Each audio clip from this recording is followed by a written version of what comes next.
बिस्मिल्लाहिर्रहमानिर्रहीम। जी तो दोस्तों, आज की इस वीडियो में आपको इंतहाई मालूमात अहम देने वाले हैं कि सिंगोबियान कैप्सूल का इस्तेमाल कैसे करना है, इसको खाने का सही तरीका क्या है और हफ्ते में आप कितने कैप्सूल खा सकते हैं, क्या इसको दूध के साथ इस्तेमाल करना है या पानी के साथ। तो चूँकि पाकिस्तान के इस कैप्सूल का इस्तेमाल बहुत ज़्यादा हो रहा है, ख़ास तौर पे ख़वातीन, बूढ़े और जो असाबी कमज़ोरी वाले लोग हैं वो इसका इस्तेमाल बहुत ज़्यादा करते हैं।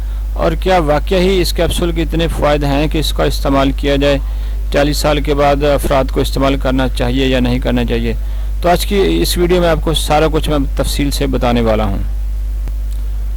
जी तो दोस्तों, ये वाला कैप्सूल इस्तेमाल होता है खून की कमी हो, अनीमा हो, रेड ब्लड सेल की कमी हो, तो सिंगोबियान का इस्तेमाल जो है ना वो किया जाता है।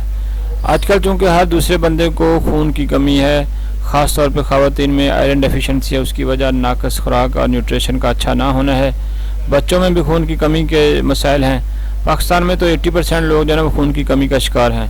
इसी वजह से पाकिस्तान में सिंगोबियान का इस्तेमाल ज़रूरत से ज़्यादा हो रहा है। तो दोस्तों, ये बात आप जहन में रखें कि सिंगोबियान आप डेली बेसिस पे खा सकते हैं अगर आपको शदीद खून की कमी है या रेड सेल्स की कमी है या आप जो ना असाबी कमज़ोरी का शिकार हैं। ऐसी ख़वातीन जो बेबी बीडिंग है, बच्चों को दूध पिलाती हैं या प्रेगनेंसी में हैं, वो सिंगोबियान का इस्तेमाल करती हैं। बहुत ज़्यादा उनके लिए फ़ायदेमंद है और वो एक दिन छोड़ के इस्तेमाल कर सकती हैं, रोज़ाना भी खाया जा सकता है।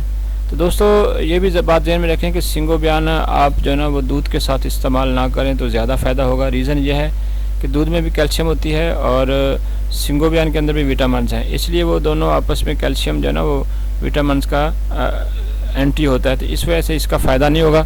आप जब भी आपने खाना है सिंगोबियान तो इसको पानी के साथ इस्तेमाल करें, दूध 1 घंटे बाद इस्तेमाल करें तो ज़्यादा अच्छा रिज़ल्ट आएगा।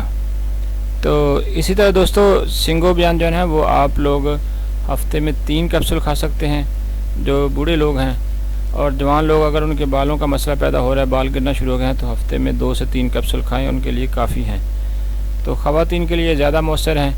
बाकी जो अफराद थके थके रहते हैं, हड्डियों में कमज़ोरी है, वो भी सिंगोबियान का इस्तेमाल करेंगे तो उनके जिस्म में जान भर जाएगी और असाबी कमज़ोरी जो है ना वो जितनी भी हो वो ख़त्म हो जाएगी। तो सिंगोबियान के साइड इफ़ेक्ट जो है ना वो आप सुन लें कि इसके ख़ास साइड इफ़ेक्ट तो नहीं है, लेकिन excess in everything is bad. आप किसी भी चीज़ का ज़रूरत से ज़्यादा इस्तेमाल करेंगे तो उसके नुकसान होंगे। ख़ास तौर पे अगर आपको खून की कमी है और आप शौक़ से खा रहे हैं बॉडी मसल्स बनाने के लिए, तो आपके जिस्म पे खारिश शुरू हो सकती है, चेहरे पे रेडनेस आ सकती है। ठीक है जी। इसी तरह आप जो है ना अगर ज़रूरत से ज़्यादा इस्तेमाल करेंगे तो आपका ब्लड प्रेशर भी बढ़ना शुरू हो सकता है। तो अगर वाकई आपके जिस्म को ज़रूरत है, आयरन की कमी है, ठीक है जी, तो फिर आप सिंगोबियान का इस्तेमाल करेंगे तो आपके लिए ज़्यादा अच्छा रिज़ल्ट देगा। दोस्तों, अगर ये वीडियो आपको अच्छी लगे तो फिर हमारे चैनल को सब्सक्राइब कीजिए। अल्लाह हाफ़िज़।